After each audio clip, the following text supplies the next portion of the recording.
शिव कहते हैं जो ज्यादा चिंता करते हैं वो ये कहानी अवश्य सुने, जीवन बदल देगी। आज मैं आपको भगवान शंकर की बड़ी ही अद्भुत कहानी सुनाने जा रही हूँ। एक बार भगवान भोलेनाथ पृथ्वी लोक पर भ्रमण के लिए गए तो उन्होंने एक युवा को देखा। वह ईश्वर को दोष देता जा रहा था। वह अपने जीवन से निराश था, दुखी था।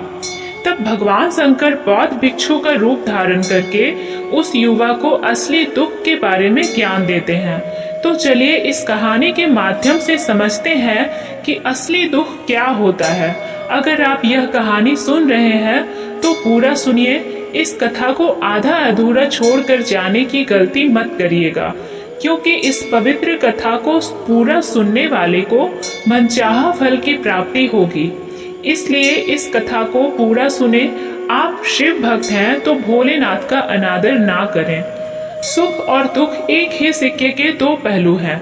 यह बात तो आपने सुना ही होगा। सुख और दुख हमारे जीवन में लगातार आते ही रहते हैं और हमें लगता है कि हमारे जीवन में हजारों दुख हैं, हजारों समस्याएं हैं। लेकिन अगर आप वास्तविक तौर पर देखें और अगर आप इस बात को अच्छी तरह से समझें तो आप ये समझ पाएंगे कि हमारे जीवन में केवल एक ही दुख होता है। और वो दुख क्या है हम इस कहानी के माध्यम से जानेंगे। और उस दुख का निवारण, उस दुख का समाधान क्या है वो भी हम इस कहानी में ही जानेंगे। तो इस कहानी के अंत तक जरूर बने रहिए। एक समय की बात है, एक गांव में एक व्यक्ति रहता था। उसका नाम सोनू था। वह बड़ा आलसी था और अपने जीवन से बहुत निराश था। उसका कारण यह था कि उसने अब तक अपने जीवन में कुछ भी हासिल नहीं किया था। वह कुछ भी नहीं करता था। उसके घर वाले भी इस बात से बहुत परेशान रहते थे। वे चाहते थे कि वे बाहर जाकर कुछ अच्छा काम करे, कोई अच्छी नौकरी कर ले, लेकिन वह उनकी एक नहीं सुनता था। घर वाले दूसरों का उदाहरण देकर उसे ताना मारते थे, उसे तरह तरह की बातें कहते थे, लेकिन उसे कोई फर्क नहीं पड़ता था। जबकि उसके सारे मित्र कामयाब हो चुके थे। कोई अच्छा व्यापार कर रहा था, कोई अच्छी नौकरी कर रहा था, जिस कारण जब भी वो लोग मिलते तो वे लोग अपनी बढ़ चढ़कर बड़ाई किया करते थे। लेकिन सोनू कुछ नहीं करता था, जिस कारण जब भी कोई उससे पूछता कि तुम क्या कर रहे हो तो वह कुछ करता तो था नहीं। इसलिए वह हमेशा सबसे केवल एक ही बात कहता था कि मैं कोशिश कर रहा हूँ। लेकिन उसकी कोशिशों का कोई भी फल किसी को नजर नहीं आ रहा था। देखते ही देखते अब ऐसा समय आ चुका था कि सोनू सभी से मुंह छुपाता फिरता था, ताकि कोई उससे यह न पूछ ले कि तुम क्या करते हो। इसलिए वह कभी किसी के सामने भी नहीं आता था। धीरे धीरे उसका मन दुखी होने लगा था। वो बहुत निराश रहने लगा था, मानो वह इस धरती पर बोझ है, जिस कारण वह अपने आप को बहुत अकेला महसूस करता था। एक दिन तो उसके मन में यह भी विचार उत्पन्न होने लगे कि मेरे हाथों में कुछ नहीं है तो मैं क्या कर सकता हूँ। अकेले बैठकर वह रोता रहा और भगवान को दोष देता रहा। एक दिन छुपता छुपाता वह घर से निकलकर कहीं जा रहा था। तभी उसने रास्ते में देखा कि एक बौद्ध भिक्षु लोगों को प्रवचन दे रहे हैं और प्रवचन में वह दुख की बातें कर रहे हैं। सोनू कुछ देर के लिए अपना मुंह छुपाकर वहीं पर खड़ा हो गया, ताकि उसे कोई देख ना ले, और चुपचाप उन भिक्षु की बातें सुन रहा था। बौद्ध भिक्षु सभी को प्रवचन में कह रहे थे कि दुख हमारा सबसे बड़ा साथी है। हमें दुख अपने जीवन के बारे में समझाता है और हमें सही से जीने का तरीका बताता है। दुख हमारे गुरु की तरह है, जिससे हमें सीखना चाहिए। आप चाहें तो अपने जीवन में अपने दुखों को अपना गुरु बना सकते हैं और उससे सीख सकते हैं, या फिर आप चाहें तो अपने दुखों पर बैठकर रो सकते हैं। लेकिन इससे आपको कोई लाभ नहीं मिलेगा, बल्कि आप दिन प्रतिदिन और कमजोर होते जाएंगे, निराश होते जाएंगे। सोनू छुप छुप कर उन बौद्ध भिक्षु की ये सारी बातें सुन रहा था। जैसे ही उपदेश खत्म हुआ, वह उन बौद्ध भिक्षु के पास पहुंचा। उन्हें प्रणाम कर कर वह कहता है, हे महात्मा, अभी आप कुछ देर पहले दुख को गुरु बता रहे थे। आप कह रहे थे कि दुखों से हमें सीखना चाहिए, हमें उन्हें अपना गुरु बनाना चाहिए। लेकिन मैं तो अपने दुखों से परेशान हूँ, अपने जीवन से परेशान हूँ। मैंने अब तक जो दुख झेला है, मुझे तो कभी ऐसा प्रतीत नहीं हुआ कि मेरे दुख मुझे कुछ सिखा रहे हैं, बल्कि मुझे तो हमेशा यही लगता है कि वो मुझे पीड़ा दे रहे हैं, तकलीफ दे रहे हैं। पर दुख की पीड़ा बहुत भयंकर होती है। ऐसा लगता है अब इसके बाद हमारा जीवन समाप्त हो जाएगा, इसके बाद हमें कुछ नहीं मिलने वाला, और यहाँ तक कि हमें मृत्यु भी उसके सामने कम लगती है। जब लोग ताने मारते हैं, जब लोग ये कहते हैं कि तुम क्या कर रहे हो, तो मन को बहुत ठेस पहुँचती है और मैं उनसे कुछ नहीं कह पाता। सोनू की यह सारी बातें सुनकर वो बौद्ध भिक्षु सोनू से कहते हैं, बेटा, तुम्हें क्या दुख है और तुम दुख के बारे में ऐसी बातें क्यों कर रहे हो? सोनू ने अपने ऊपर बीती हुई सारी बातें उन बौद्ध भिक्षु को बता दी और कहने लगा, हे महात्मा, क्या आपके पास मेरे दुख का कोई समाधान है? सोनू की यह बात सुनकर वो बौद्ध भिक्षु मुस्कुराने लगे और सोनू से कहते हैं, बेटा, जब तुम्हारे जीवन में कोई असली दुख आए तब तुम मेरे पास आना, मैं इसका समाधान तुम्हें अवश्य बताऊंगा। उन बौद्ध भिक्षु की यह बात सुनकर सोनू थोड़ा सा अचरज में पड़ गया। उसे यह समझ नहीं आ रहा था कि क्या उसने अब तक जो दुख झेला है वह असली दुख नहीं है। उसने जो अब तक पीड़ाएं सही हैं, जो ताने सहे हैं, जो तकलीफें उठाई हैं, क्या वह असली दुख नहीं है? आगे वह मन ही मन अपने आप से कहता है कि जब मुझे मेरे अपने नहीं समझ पाए तो ये बौद्ध भिक्षु मुझे क्या समझेंगे। इतना सोचकर वह वहां से चला गया। सभी लोगों के ताने सुन सुनकर सोनू बहुत थक चुका था, तो बहुत निराश हो चुका था, जिस कारण उसने निर्णय लिया कि वह अब कुछ करके दिखाएगा। उसने अपने पिता से थोड़ा सा रुपया लिया और उस रुपए से उसने एक व्यापार शुरू किया। उसके पिता बहुत खुश थे कि कम से कम मेरा बेटा कुछ करने का प्रयास तो कर रहा है, लेकिन उसे व्यापार में कोई सफलता नहीं मिल रही थी, जिस कारण वह बहुत ही हताश हो चुका था, वह बहुत ही निराश हो चुका था। उसे यह समझ नहीं आ रहा था कि वह क्या करे, किस तरह से अपने व्यापार को आगे बढ़ाए। तभी उसके पिता ने उससे कहा, बेटा, कोई बात नहीं, इसी तरह से प्रयास करते रहो, आज नहीं तो कल सफलता अवश्य मिलेगी। सोनू ने अपने पिता की बात मानी और अपने व्यापार में और भी कड़ी मेहनत करने लगा। धीरे धीरे उसे सफलता मिलने लगी और फिर उसने रफ्तार पकड़ ली। देखते ही देखते केवल 3 सालों के अंदर वह एक बहुत बड़ा व्यापारी बन गया। अब उसके पास धन दौलत की कोई कमी नहीं थी। लोग जो उसे पहले नापसंद किया करते थे, अब उसे पसंद करते थे।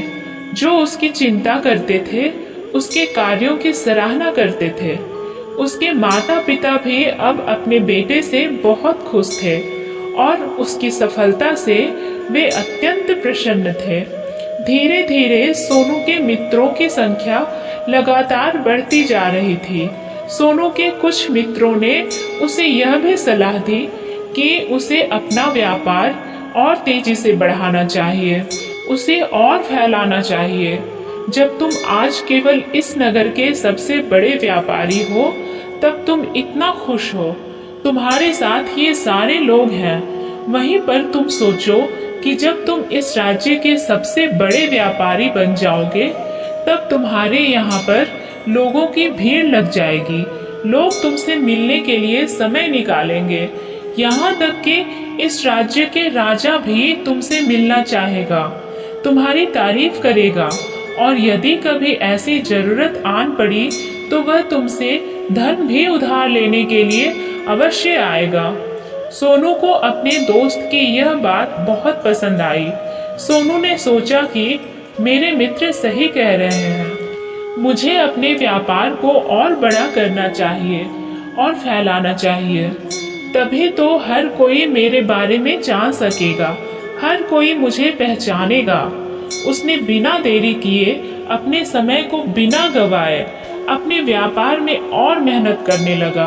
लेकिन अब की बार उसके मन में धैर्य नहीं था, जिस कारण उसने कुछ अनुचित कदम उठाए ताकि उसका व्यापार जल्दी से जल्दी और बड़ा हो जाए। उसने कई लोगों से अधिक मात्रा में धन उधार ले लिया, जिससे उसके ऊपर अब काफी ऋण हो चुका था। और इतना ही नहीं, वो यहाँ पर नहीं रुका, उसने अधिक से अधिक मुनाफा कमाने के चक्कर में अपने माल की गुणवत्ता को भी खराब कर दिया, जिससे अब उसके माल में वह बात नहीं रह गई थी जो पहले हुआ करती थी। लेकिन वह अपने मित्रों की बात सुनता रहा, जैसा उसके मित्र कहते थे वो वैसा ही करता चला जा रहा था। यहाँ तक कि उसने अपने व्यापार को और भी तीव्रता से बढ़ाने के लिए अपने दूसरे छोटे व्यापारियों के खिलाफ षड्यंत्र भी रचना शुरू कर दिया था, जिस कारण उसके मन में अब पहले जैसा वह सुकून नहीं था। उसे अब रातों को नींद नहीं आती थी, वह केवल एक ही विचार में लगा रहता था कि किस तरह से उसका व्यापार पूरे राज्य में फैल जाएगा और वह इस राज्य का सबसे बड़ा व्यापारी बन जाएगा। जिस कारण वह दिन रात केवल इसी मेहनत में लगा रहता कि उसका व्यापार जल्दी से जल्दी और बड़ा हो जाए। हालांकि उसके पास अब सब कुछ था, धन दौलत, अच्छा घर, गाड़ियां, नौकर चाकर, सभी सुख सुविधाएं, लेकिन उसके बावजूद भी वो उन चीजों का लाभ नहीं उठा पा रहा था, क्योंकि उसका पूरा ध्यान केवल अपने व्यापार को और उन्नति पर ले जाना था। एक दिन सोनू अपने रथ पर बैठकर एक मार्ग से होकर गुजर रहा था। तभी रास्ते में उन्हें गुरुवर का आश्रम पड़ा। यह देखकर वह उन बौद्ध भिक्षु के पास गया और बौद्ध भिक्षु से कहने लगा, हे महात्मा, आपने कहा था कि जब मेरे जीवन में कोई असली दुख आए तब मैं आपके पास आऊं। इस कारण मैं यहाँ पर आया हूँ। आज मैं बहुत दुखी हूँ, मैं रातों को सो नहीं पाता। मेरे पास सब कुछ होते हुए भी मैं उनका लुत्फ नहीं उठा पाता। उसने अपनी सारी बातें एक एक करके उन बौद्ध भिक्षु को बताई।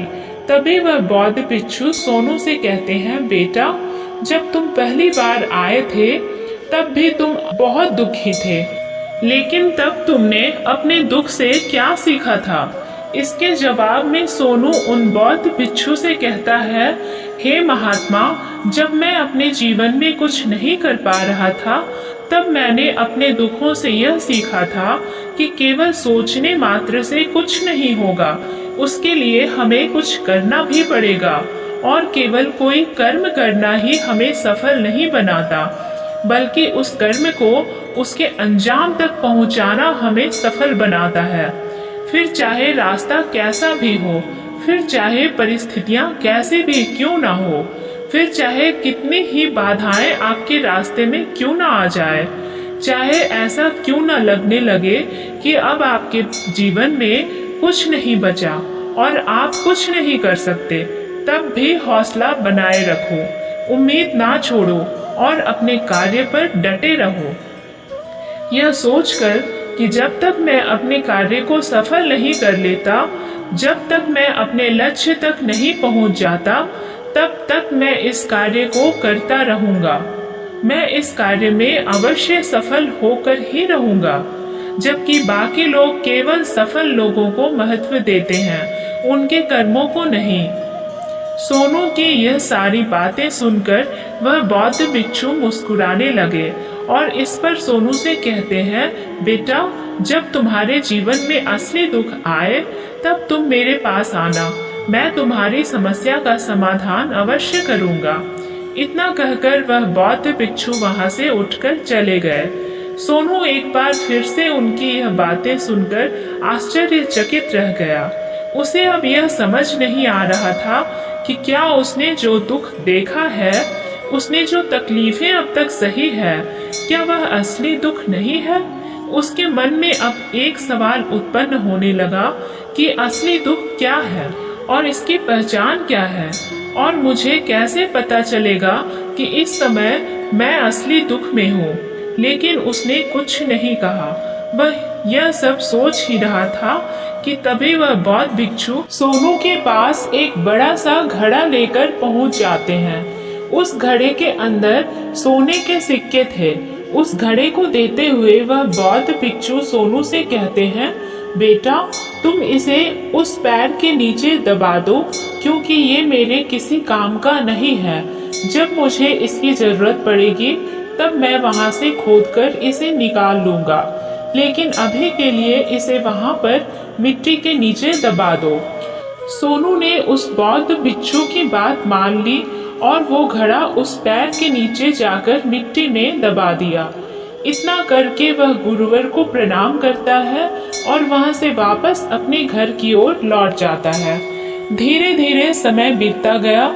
समय के साथ साथ सोनू व्यापार में और भी ज्यादा उन्नति कर चुका था, लेकिन माल की गुणवत्ता अच्छी ना होने के कारण अब उसके व्यापार में घाटा होने लगा और धीरे धीरे ऐसा समय आया कि उसका व्यापार भी पूरी तरह से चौपट हो गया।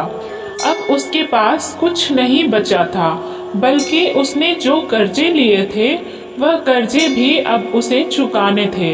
लेकिन वह तो यह सोचकर निश्चिंत था कि उसने जो कुछ भी कर्ज लिए हैं वो कर्जे उसने अपने मित्रों से लिए हैं, जिस कारण वह उन्हें लौटाने में थोड़ी देर अवश्य कर सकता है। वह तो यह सोच रहा था कि उसके मित्र उसका बुरे समय पर साथ देंगे, लेकिन सबसे पहले उसके मित्र ही उसे अपना कर्ज वापस लौटाने की मांग करने लगे। तब सोनू को एहसास हुआ कि कोई भी अपना नहीं है। उसने अपने मित्रों से उस कर्ज को लौटाने के लिए थोड़ी सी मोहलत मांगी, लेकिन सोनू के किसी भी मित्र ने उसे कर्जे लौटाने के लिए वह मोहलत नहीं दी, बल्कि वे लोग उसे जान से मारने की धमकी देने लगे। अपने मित्रों के मुंह से ये सब सुनकर सोनू बहुत ही आश्चर्यचकित रह गया। वह जो कुछ सोच रहा था सब कुछ उल्टा पड़ गया। जिस व्यापार के चलते उसके इतने मित्र बने थे, इतने शुभचिंतक बने थे, वे सब उससे दूर जाने लगे थे। हर कोई उससे पीछा छुड़ाना चाहता था, कोई भी उसका साथ नहीं देना चाहता था। धीरे धीरे उसकी सारी संपत्ति नीलाम हो गई। अब उसके पास कुछ नहीं बचा था। वह सड़क पर आ चुका था। उसने हार मानकर अपने माता पिता से कहा, पिताजी मेरी मदद कीजिए, मेरे ऊपर बहुत ऋण है, मुझे उसे लौटाना है, कृपा करके मुझे थोड़ा सा धन दे दीजिए। इस पर सोनू के पिता ने सोनू से कहा, बेटा मेरे पास तो ले देकर बस यही एक छोटा सा घर है, अगर यह भी मैं तुम्हें दे दूं, यदि मैं इसे भी बेच दूं, तो मैं और तुम्हारी माँ कहाँ रहेंगे। हमें भी दर दर की ठोकरें खानी पड़ेगी, हमें भी सड़कों पर भीख मांगनी पड़ेगी। ले देकर अब हमारे पास केवल यही संपत्ति बची है, इसलिए मैं तुमसे क्षमा मांगता हूँ। अपने माता पिता के मुख से यह सुनकर सोनू चुपचाप वहाँ से चला गया और मन ही मन वह सोच रहा था कि अब मेरे पास कुछ नहीं बचा, जो था वह तो सब लुट गया, बर्बाद हो गया। अब मैं जीकर क्या करूँगा। अब मेरे पास केवल एक ही रास्ता है जिससे मैं अपने कर्जदारों से अपना पीछा छुड़ा सकता हूँ। यह सोचता हुआ वह एक ऊंची पहाड़ी की ओर पहुंचा। वह पहाड़ी पर चढ़ता ही जा रहा था कि तभी उसे याद आया कि उन बौद्ध भिक्षु ने कहा था कि जब तुम पर असली दुख आए तभी तुम मेरे पास आना, मैं तुम्हारी समस्या का समाधान अवश्य करूंगा। यह सोचकर सोनू के मन में एक बार फिर उम्मीद की वह लहर दौड़ पड़ी। सोनू तुरंत दौड़ता हुआ उन बौद्ध भिक्षु के पास पहुंचा और सोनू ने उन्हें प्रणाम करके अपने ऊपर बीती हुई हर एक बात उन्हें बता दी और कहने लगा, हे महात्मा, आपने कहा था कि जब मेरे ऊपर असली दुख आएगा तब आप उसका समाधान अवश्य करेंगे। तभी वह बौद्ध भिक्षु सोनू की इस बात को सुनकर मुस्कुराने लगे और कहते हैं, बेटा, कहाँ है असली दुख? जब तुम्हारे जीवन में असली दुख आएगा तो मैं उसका समाधान अवश्य करूंगा। उन बौद्ध भिक्षु के मुंह से यह बात सुनकर सोनू के सब्र का बांध टूट गया और सोनू ने उन बौद्ध भिक्षुओं से कहा, हे महात्मा, आखिर ये असली दुख क्या होता है? क्या मैंने आज तक जो भी दुख झेला है, जो भी तकलीफें आज तक मैंने सही है, क्या ये दुख नहीं है? क्या इसे दुख नहीं कहते? तभी वो बौद्ध भिक्षु सोनू से कहते हैं, बेटा, पहले तो मुझे ये बताओ कि तुमने अपने दुख से क्या सीखा है।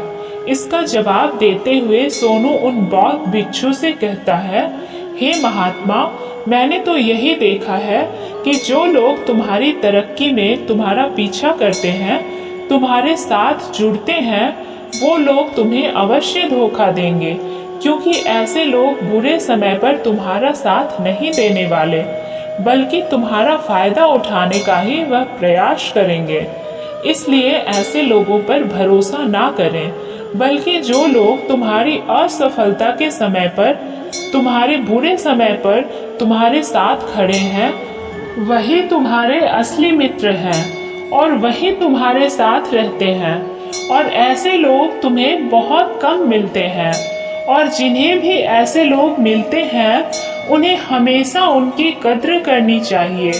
आगे सोनू उन बौद्ध भिक्षु से कहता है कि जब तुम कोई कार्य कर रहे हो तो उसे पूरी ईमानदारी से करो, धैर्य रखो, लालच ना करो और अपने लक्ष्य तक पहुंचने के लिए किसी के लिए भी कोई षड्यंत्र ना रचो, क्योंकि ऐसा करने से तुम्हारे साथ ही बुरा होगा और तुम हमेशा नुकसान में रहोगे। सोनू की ये सारी बातें सुनकर बौद्ध भिक्षु उस पैर के पास पहुंचे। उन्होंने गड्ढा खुदा और वह घड़ा निकालकर उस सोनू के हाथ में थमा दिया, जिसमें सोने के सिक्के भरे हुए थे। वह घड़ा सोनू के हाथ में थमाते हुए उन बौद्ध भिक्षुओं ने कहा, लो, इसे पकड़ो और जब तुम्हारे जीवन में असली दुख आए तब तुम मेरे पास आना, मैं उसका समाधान अवश्य करूंगा। सोनू अब भी बड़ी अचरज में था। उसे यह समझ नहीं आ रहा था कि आखिर ये असली दुख क्या है, लेकिन उसने अपने हाथों में पड़े हुए उस घड़े को देखा जिसके अंदर सोने के सिक्के थे। यह देखकर उसे मन ही मन यह लगा कि चलो अब तो थोड़ी सी राहत अवश्य हो जाएगी, मैं अपने मित्र का वो कर्ज लौटा सकूंगा और एक नया व्यापार भी फिर से आरंभ कर सकूंगा। जिस कारण उसने उन बौद्ध भिक्षुओं को प्रणाम किया, उनका धन्यवाद किया और वहां से चल पड़ा।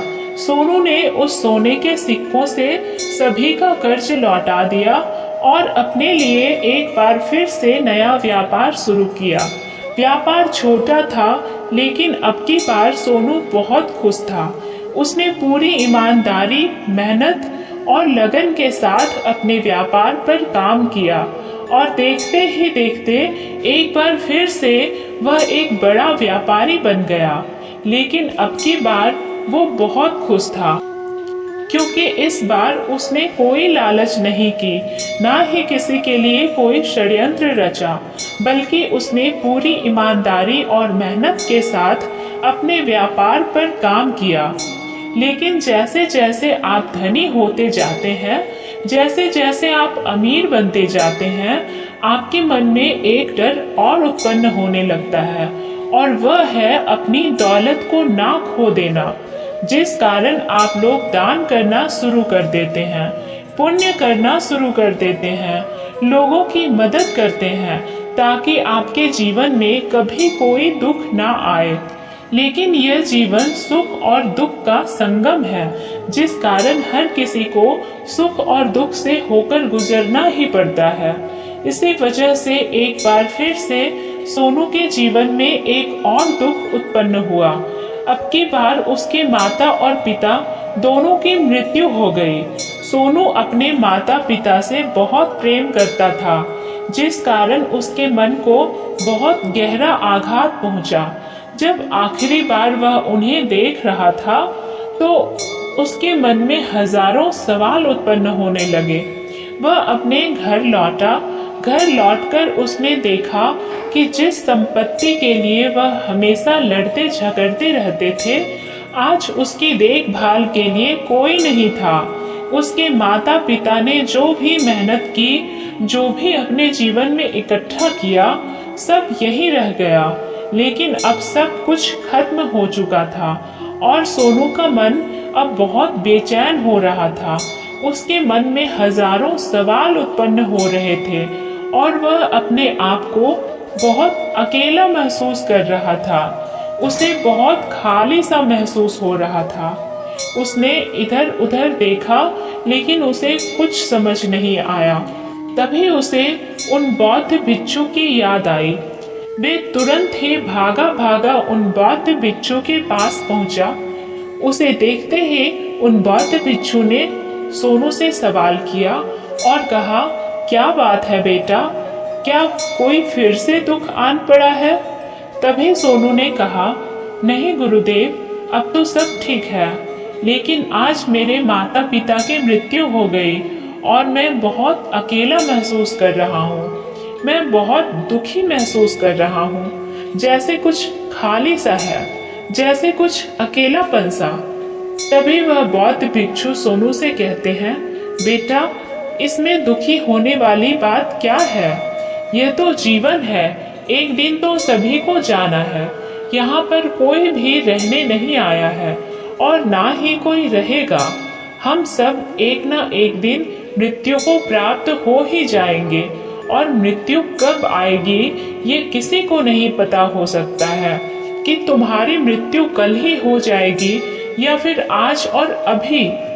ये सुनकर सोनू आश्चर्यचकित रह गया। उसने इन बौद्ध भिक्षु से कहा, हे महाराज, आप ये क्या कह रहे हैं? मैं तो अभी जवान हूँ और मुझे तो अभी अपनी पूरी उम्र जीनी है। मैं तो जीना चाहता हूँ, कुछ करना चाहता हूँ, और आप कह रहे हैं कि मैं कभी भी मृत्यु को प्राप्त हो सकता हूँ। इस पर वो बौद्ध भिक्षु सोनू से कहते हैं, बंदे, इस भ्रम में मत रहना कि मृत्यु केवल बूढ़े को आती है। बूढ़ों के सामने तो उनके जवान बच्चे तक मर जाते हैं। मृत्यु कभी किसी की उम्र देखकर नहीं आती और ना ही किसी को बता कर आती है। उन बौद्ध भिक्षु के मुख से ये सारी बातें सुनकर सोनू और भी ज्यादा बेचैन हो गया और वह चुपचाप वहां से चला गया। उसके मन का वह खालीपन अब भी वैसे ही था। वह भी अपने आप को बहुत अकेला महसूस कर रहा था। उसके बाद से उसका मन अपने व्यापार में भी नहीं लगता। जब भी वह कोई कार्य करता तो उसके मन में ढेर सारे प्रश्न उठने लगते हैं। वो क्या कर रहा है, क्यों कर रहा है और उसने इस कार्य को क्यों किया? उसके मन में अब एक और प्रश्न उत्पन्न होने लगा था, क्या हम यहाँ पर केवल इसलिए आते हैं कि इस जीवन को भोगे और एक दिन मृत्यु को प्राप्त हो जाए? वह यह समझ नहीं पा रहा था कि जीवन का असली मतलब क्या है। उसने कई विद्वानों से पूछा, अपनी तरफ से जो मुमकिन हो सकता था खोजबीन की, लेकिन उसे कोई भी जवाब नहीं मिल पा रहा था। और जब उसे कोई जवाब नहीं मिला तो उसका दुख और भी बढ़ गया, जिस कारण उसके मन की बेचैनी और भी बढ़ चुकी थी और उसे यह समझ नहीं आ रहा था कि वह क्या करे, कहाँ जाए, किससे पूछे।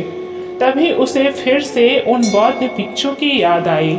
एक बार फिर से उन बौद्ध भिक्षु के पास पहुंचा और उसने अपने मन की सारी बातें उन गुरुवर को बता दी। तभी वह बौद्ध भिक्षु मुस्कुराने लगे और सोनू से कहते हैं, बेटा, आज पहली बार तुम्हारे जीवन में असली दुख उत्पन्न हुआ है। वास्तव में तो यही है जिसे हम दुख कह सकते हैं, जो दुख कहलाने लायक है कि हमें पता ही नहीं हम क्या कर रहे हैं, कहाँ जा रहे हैं, क्यों जा रहे हैं, वो कौन है, क्या है, हम क्या करना चाहते हैं। तभी सोनू ने कहा, हे महात्मा, मेरे इस दुख का समाधान कीजिए, मुझे इस दुख का निवारण दीजिए। तभी वह बौद्ध भिक्षु सोनू से कहते हैं, हम सबके अंदर क्रोध, लालच, लोभ जैसी कई वासनाएं हमारे अंदर घर करके बैठ जाती हैं, जिस कारण हम अपने जीवन को टुकड़ों में जीते हैं और हमारी चेतना कभी एक नहीं हो पाती। हम कभी एक जगह सोच नहीं पाते, समझ नहीं पाते और हमारी ऊर्जा शक्ति भी पूरी तरह से छिन्न भिन्न हो जाती है। और आजकल के दौर में हमारे पास तो इतना भी समय नहीं कि हम एक पल निकाल करके एक पल के लिए मुड़कर अपने आप को देख सकें, अपने आप को समझ सकें। वास्तविकता में हर कोई यहाँ पर अपने जीवन भर केवल दुख दुख कहकर चिल्लाता रहता है, उसका समाधान निकालने का हर मुमकिन प्रयास करता है, लेकिन जिसे हम दुख समझते हैं वह तो दुख है ही नहीं, तो इसका समाधान आपको कहाँ से मिलेगा। ये तो परिस्थितियां हैं जिसके कारण हम अपने आप को दुखी समझते हैं, अपने आप को तकलीफ में समझते हैं। जैसे हम एक परिस्थिति से निकलते हैं, हम किसी दूसरी परिस्थिति में फंसकर रह जाते हैं। जिस प्रकार हम पहली समस्या का सामना करते हैं, उसी प्रकार हम दूसरी समस्या का भी सामना करते रह जाते हैं। और जब हम इन परिस्थितियों से हार मान लेते हैं, जब हमें लगता है कि अब कोई रास्ता नहीं बचा, तब हमारे सामने हमें केवल एक ही रास्ता नजर आता है और वह है मृत्यु। लेकिन ये कोई समाधान नहीं है, ये कोई रास्ता नहीं है। इसलिए यदि आप सचमुच अपनी समस्याओं का समाधान चाहते हैं, तो अपने आप को इकट्ठा करना सीखें, अपनी ऊर्जा को इस संसार में वापस कीजिए, उसे एक कर और अपने ऊपर ध्यान लगा मृत्यु से पहले अपने आप को पहचाने, अपने आप को जानो, अपने आप को बिखरने ना दो। तभी सोनू बौद्ध भिक्षु से कहता है, हे महाराज, तो क्या हमें इस जीवन को नहीं जीना चाहिए? क्या हमें अपनी इच्छाओं को नहीं पूरा करना चाहिए? तभी वह बौद्ध भिक्षु सोनू के इस सवाल का जवाब देते हुए कहते हैं कि हमें किसी से भी लगाव नहीं रखना चाहिए, हमें अपनी इच्छाओं को मार देना चाहिए, हमें संपत्ति इकट्ठा नहीं करनी चाहिए, क्योंकि हम मनुष्य की इच्छाएं, कामनाएं, वासनाएं ऐसी होती है जैसे मानो कि एक पर्वत से गिरता हुआ झरना जिस पर किसी का नियंत्रण नहीं है, सिवाय देखते रहने के और परेशान होने के। लेकिन जब तुम अपने ऊपर ध्यान देने लगते हो, तब तुम अपने आप को पहचान जाते हो, समझ जाते हो, तब तुम इस पर नियंत्रण पा सकते हो। तब इच्छाएं भी तुम्हारे वश में होती है और फिर तुम चाहो तो इन इच्छाओं की पूर्ति भी अवश्य कर सकते हो। गुरुदेव की ये सारी बातें सुनकर सोनू ने गुरुदेव से कहा, हे महाराज, आपका बहुत बहुत धन्यवाद। आपने मेरी सबसे बड़ी समस्या का समाधान आज कर दिया है। मैं आज से अपने आप को एकत्रित करूंगा गुरुदेव। मानव शरीर में बहुत ऊर्जा है, बहुत शक्ति है, पर वह बेकार के कामों में लग जाती है, जिस कारण हमारा जीवन भी बेकार की चीजों में लगा रहता है। लेकिन हम कभी भी इस पर अपना ध्यान नहीं देते, हम कभी भी अपनी ऊर्जा को केंद्रित नहीं करते हैं, अपने ऊपर कभी ध्यान नहीं देते हैं। हमारा जीवन भी कुछ ऐसा ही है। हम अपने जीवन में हमेशा अपने आप से ऊपर वाले से सवाल करते रहते हैं कि हमारे जीवन में इतना दुख क्यों है। हम सभी के मन में यह सवाल तो अवश्य ही उठता है और इसका जवाब है कि वह ईश्वर यह चाहता है कि हम अपने जीवन के अंतिम दुख तक पहुंच सकें, उस गहराई तक पहुंच सकें जहां पर हमें यह पता चल सके कि हमने अभी तक अपने आप को नहीं जाना, अपने आप को नहीं पहचाना। मानव शरीर के अंदर जो ऊर्जा है, जो शक्ति है, उसके बारे में हम अभी तक नहीं जानते। हम अपने आप को चाहे तो एकत्रित कर सकते हैं, अपने आप पर नियंत्रण पा सकते हैं, लेकिन हम अपनी इस ऊर्जा का व्यर्थ उपयोग करते रहते हैं, व्यर्थ की चीजों में लगा देते हैं, जिस कारण हम अपने आप को कभी नहीं पहचान पाते और ना ही कभी अपने आप पर नियंत्रण पा सकते हैं। लेकिन यदि आप अपने आप को जानना चाहते हैं, अपने आप को पहचानना चाहते हैं, तो पहले आपको खुद को एकत्रित करना होगा, अर्थात ध्यान लगाना होगा। ध्यान से ही आप अपने दुखों की उन समस्याओं का समाधान निकाल सकते हैं और तभी आप अपने आप को पहचान सकते हैं, जान सकते हैं और अपने जीवन के हर दुखों का समाधान भी कर सकते हैं।